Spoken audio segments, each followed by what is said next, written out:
being. The verb, being. It is movement, it is function. If form follows function, it serves function. It renders function visible and tangible. Not materially tangible, but experienceable. With what? The only thing there is, mind. And that's what's going on right now for every single one of you. It's the only thing going on, period. What does this mean? This means that if a sprinkler head is jammed by a little piece of metal that is supposed to shift and it's not shifting, that the function of the idea, it seems that the function of the idea is blocked by a little piece of metal, matter. And if you think it is matter, you will stand there and grouse about having to get into the water while it's running to try to loosen it up, to get it to function. If you will realize in moments like that, that there is no material sprinkler head there, that it is an idea which someone allowed to register in his or her mind and render it visible. And if you will at the same time remember that form follows function, then you will realize that there's no material piece of metal that has the ability to do anything other than render visible the function of the sprinkler head, of the idea. And you can watch that sprinkler head begin to function properly because there is no matter there. The energy of spirit, looked at when your back is to the altar, minus the Father's perspective, appears to be able to function or not function, to allow or to block. And this could apply to the veins in your body, the arteries, the flesh of the arteries themselves that seem perhaps to be able to change shape and begin to block the flow of blood. If you think it's matter, you're going to have to deal with it as matter. You're going to have to manipulate it. You're going to have to oppose its ability to do something that does not identify the function it has and the functions it allows.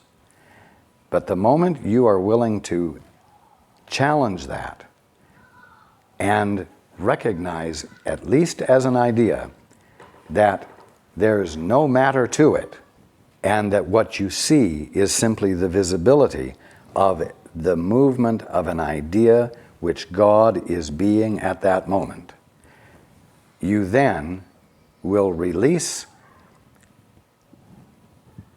the visibility from your belief that it is immovable matter, and you will be able to recognize that spirit, the substance that is spirit, which is serving the function that God has set in place, can reconfigure, if you will, instantaneously, to identify the function that it's rendering visible and tangible as a conscious experience, not as matter.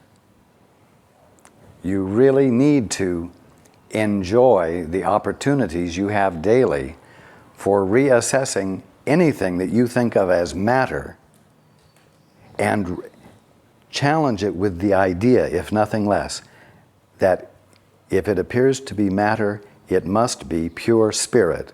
And pure spirit is unable to act on its own, it can only render visible and tangible the idea that God is expressing.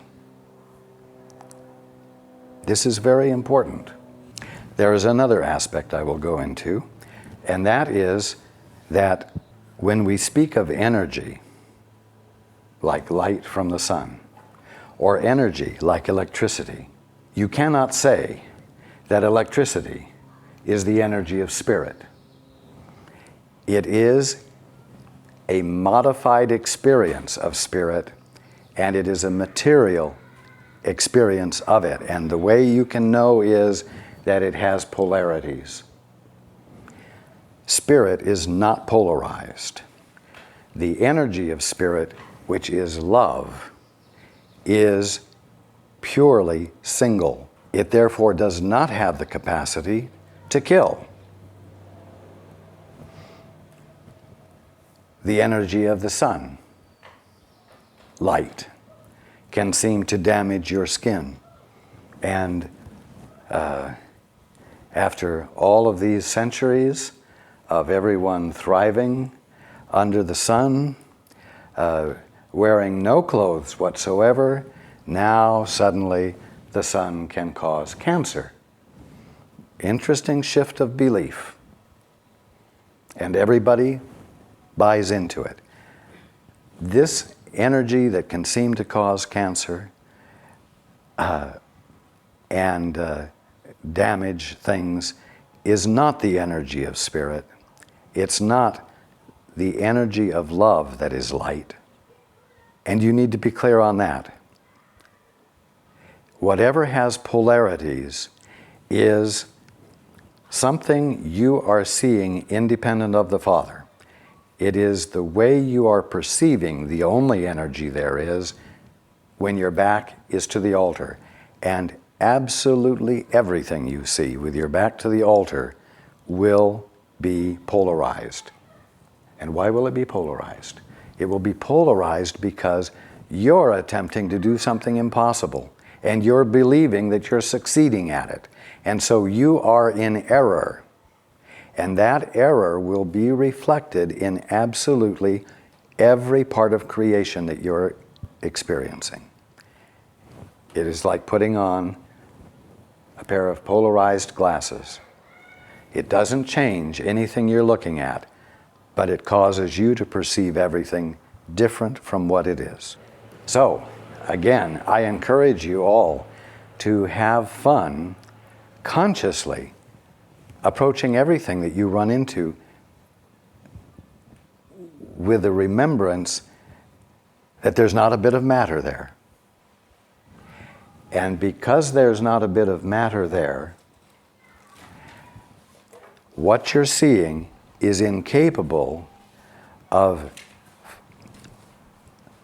operating at odds with the function which has brought forth, or the movement of creation that has brought forth, or the idea of God that spontaneously brings into manifestation the visibility and tangibility of the idea.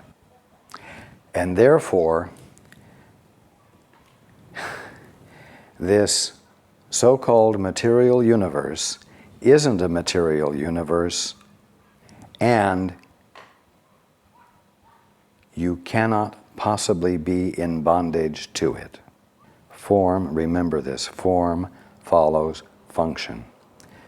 Function, the movement of mind, elicits, without interruption, without delay, that which makes that movement recognizable.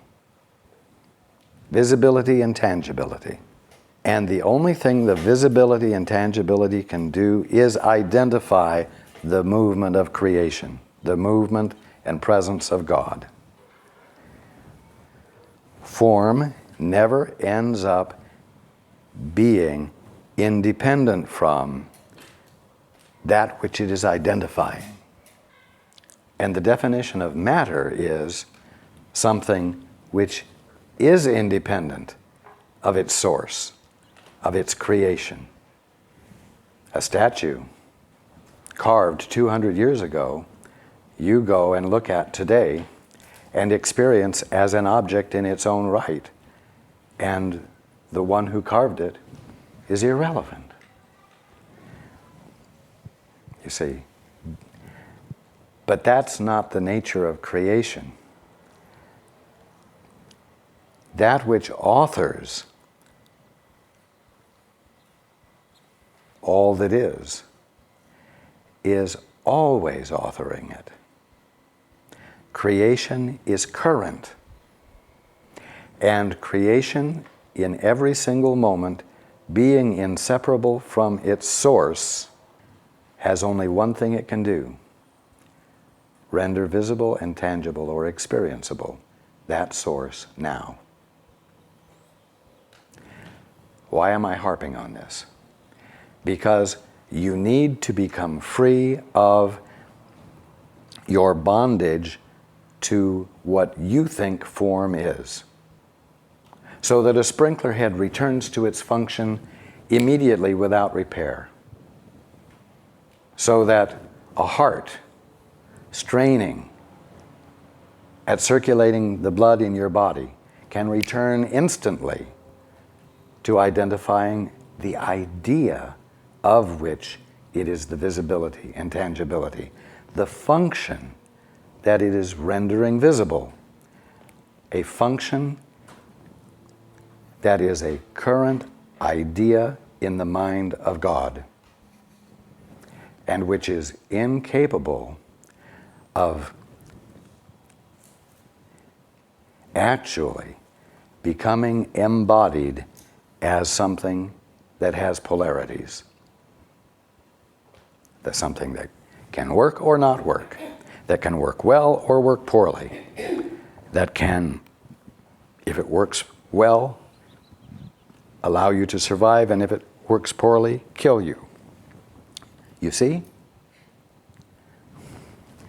And I want you to have fun with this. What a delightful thing to become free of the bondage you have been experiencing to matter, which is nothing more than spirit, an idea, a non-material presence.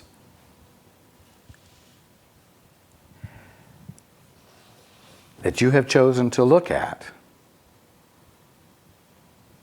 with a peculiar bias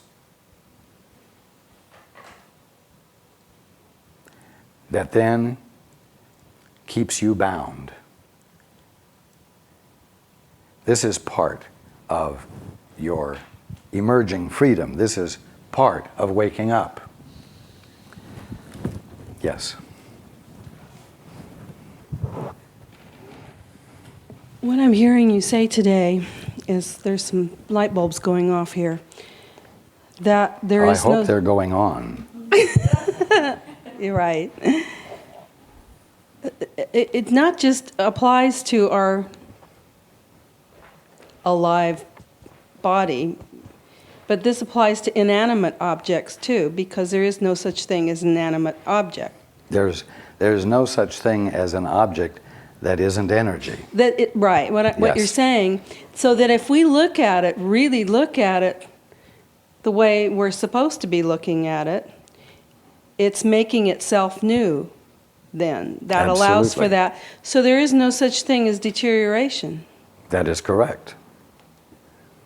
This is really something. And that is part of the bondage that you all deserve to be free of, and which you won't be free of as long as you continue to say, that's matter. I've gotten a glimpse of this because I remember I had a mechanical apparatus that I prayed would work, and it did. Indeed. So it wasn't mechanical, it was part of what we were saying today, is God's expression of the idea, which through love re-energized or remade itself new. That's right. You see, when you look at a sprinkler head, you say, well, the spring is going to wear out sooner or later. And So you're bound. The minute you recognize, though, that that spring is an idea, a non-material idea. You know that ideas aren't material. In the recognition that it's an idea, and that what you see there is the visibility and tangibility of the idea, and that the visibility and tangibility of the idea has no capacity to do anything other than identify the function of the idea, then you'll realize that the spring does not have to wear out, and in fact the spring can't wear out, and it can't become detached, and it can't do anything other than render visible and tangible the idea, the function, the movement of creation that embodies the idea. Amazing things will happen when you release everything from your definition of it as matter. Okay. Let's continue. Okay. Just briefly, so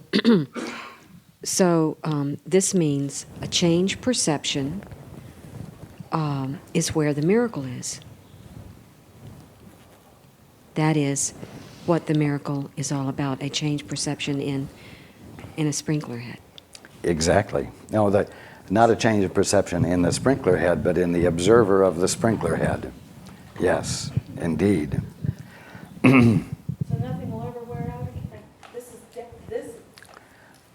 Oh my goodness. This is overcoming death, in a sense. That these are all these definitions. We've created deterioration. We've created it all by our word. Indeed. Planned obsolescence is called. If everything is going to be eternal, I tell you one thing.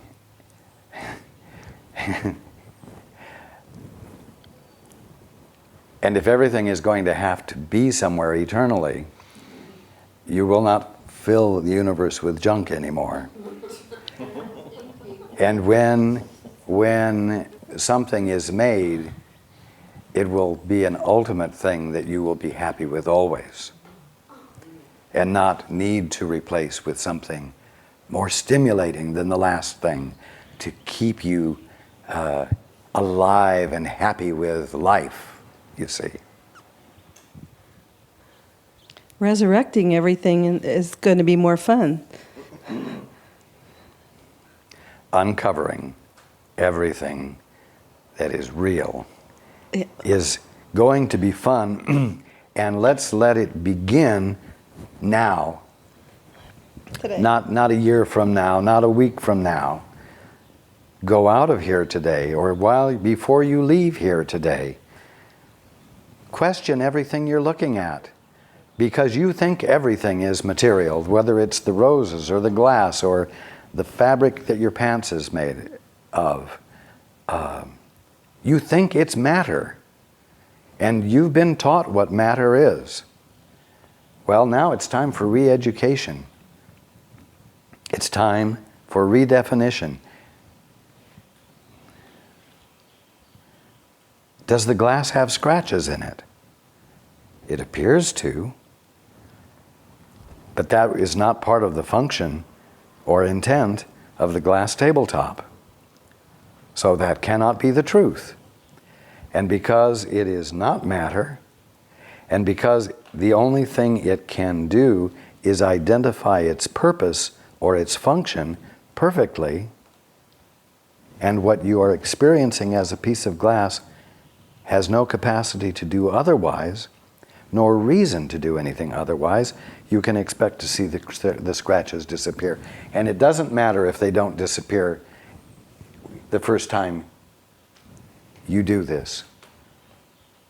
your habit of interpreting what that piece of glass is and how glass behaves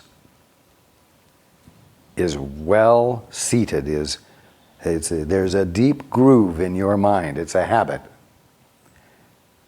And I'm encouraging you to start breaking the habit.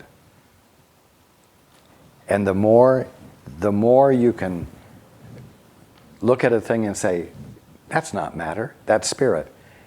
And as you drive home and you see the street light, that's not matter, that's spirit.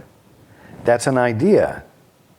Well, you know that at some point it was an idea in somebody's mind who designs street lights. Take it a step further and realize that if it exists at all, it's an idea in the mind of God. Pure spirit. And that which the mind of God, which is the only mind there is universally, has formed, was like its source. Pure idea. Recognizable to the mind which formed it. And therefore there's not a bit of matter to it.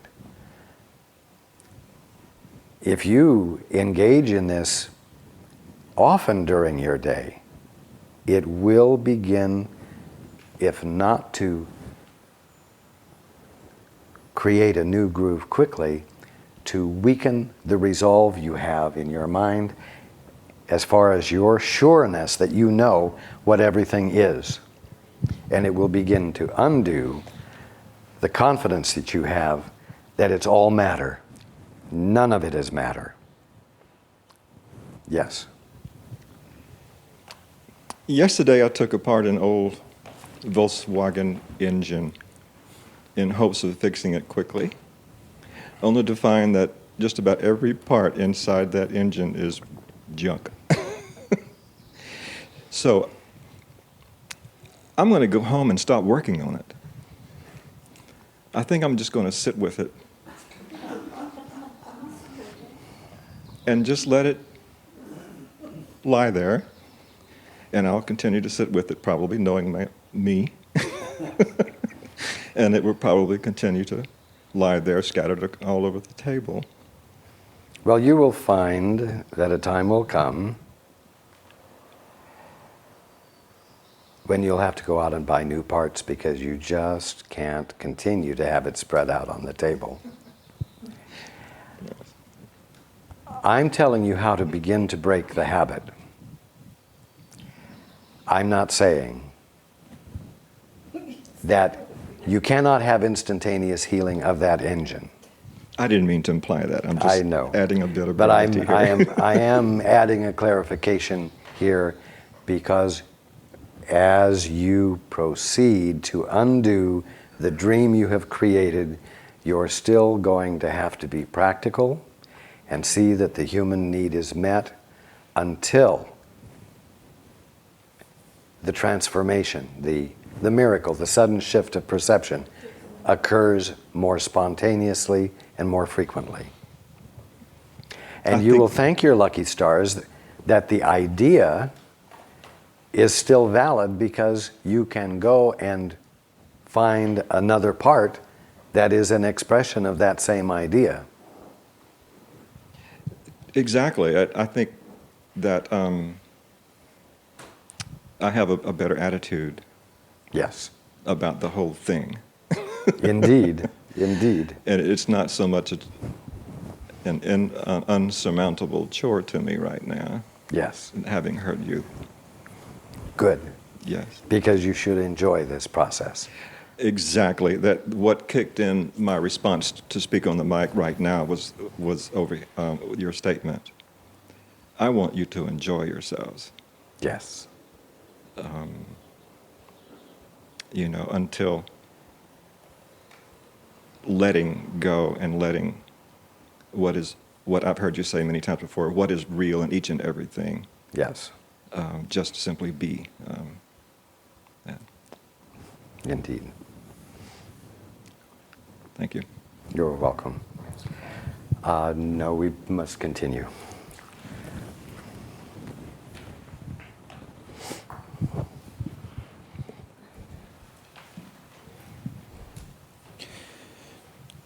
What happens to perceptions if there are no judgments and nothing but perfect equality? Perception becomes impossible. Stop right there. These two sentences should be written out and put on your refrigerator door. What happens to perceptions if there are no judgments and nothing but perfect equality? It's simple.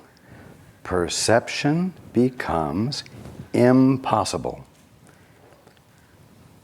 To have a sense of the kingdom of heaven different from what it really is becomes impossible. You don't need to work to change anything back into something else. You see that? But if you abandon judgments, and in its wake there is nothing but perfect equality, perception becomes impossible.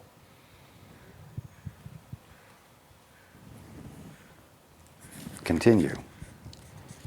Truth can only be known. Period. Period. Or truth only can be known. That's the meaning. Mm-hmm. Continue.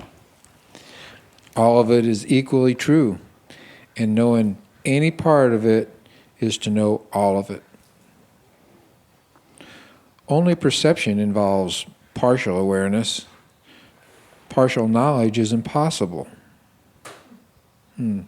Knowledge transcends the law governing perception because partial knowledge is impossible. It is all one and has no separate parts. You who are really one with it need but know yourself, and your knowledge is complete. To know God's miracle is to know Him. And you are His miracle. Continue. Can I ask a very brief question? Yes. So whenever we see a work of art or a piece of music and recognize the truth in it, at least to some extent the individuals involved in that, and they're following their inspiration, had stopped seeing what they were working with as matter and saw it as spirit. Otherwise, the truth and the value couldn't be being expressed there. That is correct. And then when you were describing seeing the sprinkler as whole, you're really talking about maybe what could be called an extremely high form of art. You could say that, yes. Indeed. Forgiveness is the healing of the perception of separation. Correct perception of your brother is necessary because minds have chosen to see themselves as separate. In other words, you start out, since it's a given that everyone has chosen to see himself as separate, it is essential to begin with correct perception, even though perception isn't ultimate. Correct perception of your brother is necessary because minds have chosen to see themselves as separate. Continue. Spirit knows God completely.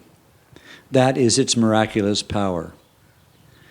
The fact that each one has this power completely is a condition entirely alien to the world's thinking.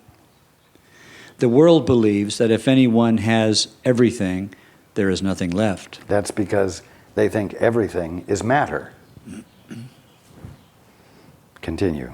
But God's miracles are as total as His thoughts because they are His thoughts. Indeed.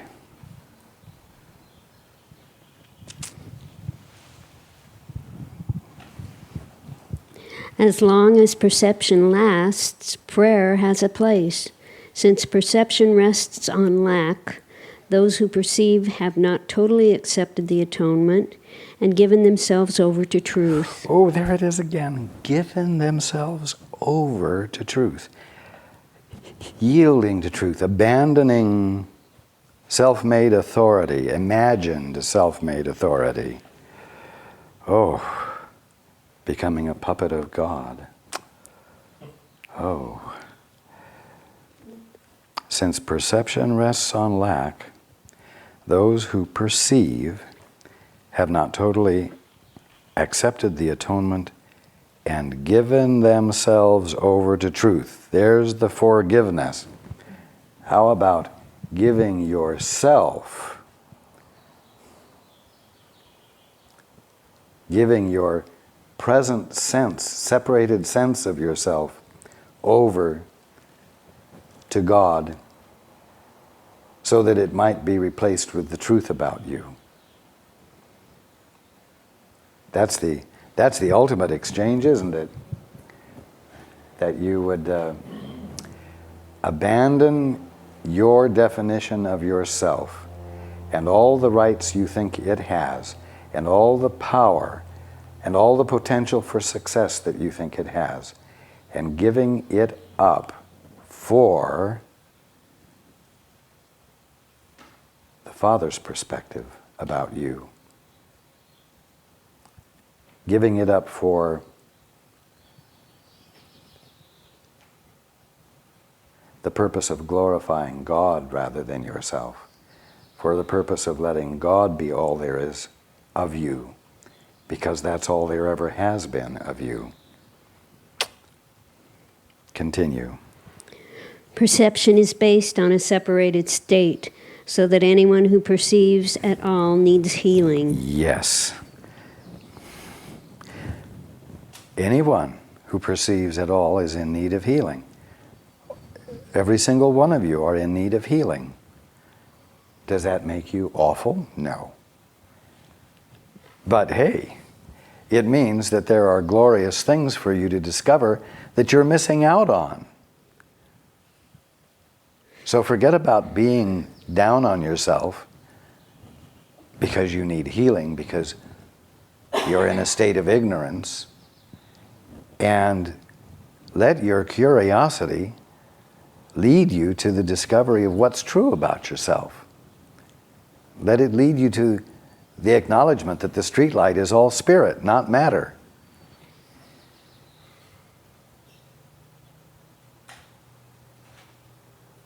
And therefore eternal. Continue. Communion, not prayer, is the natural state of those who know. And there is another way of describing what I spoke of as floating on your back on the river. Communion is being present with the movement without asserting any authority of your own that you imagine that you have.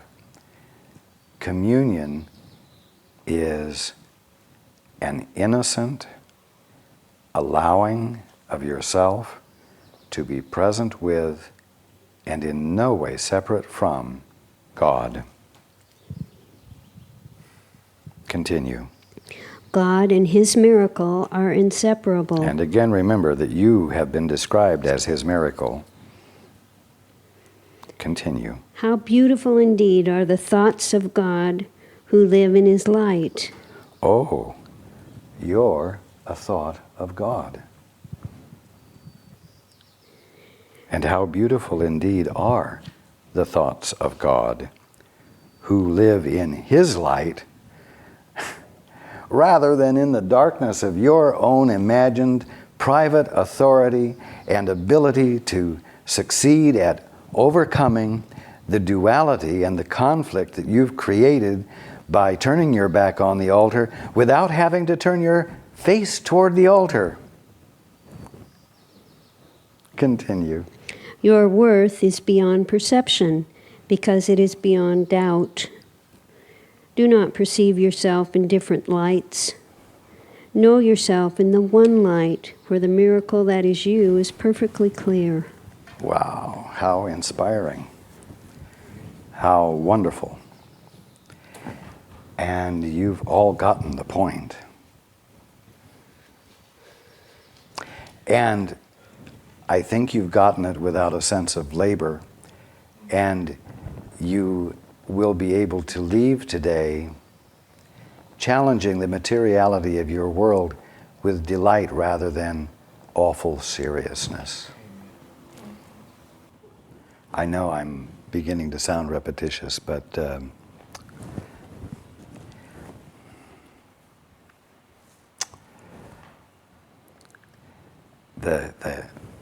for lack of better words, the energy of our communion together. And I'm not excluding anyone listening or joining us on the internet. The energy of our joining together is, I'm going to put it this way, less and less dense, and therefore, again for lack of better words, more and more enjoyable.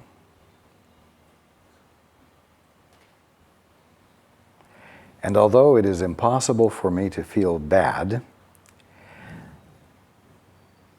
I can only convey to you what I need to convey to you by saying it really feels good to be with you in this way. And it has been a most pleasant experience. And I want to say thank you. And I look forward to being with you next week.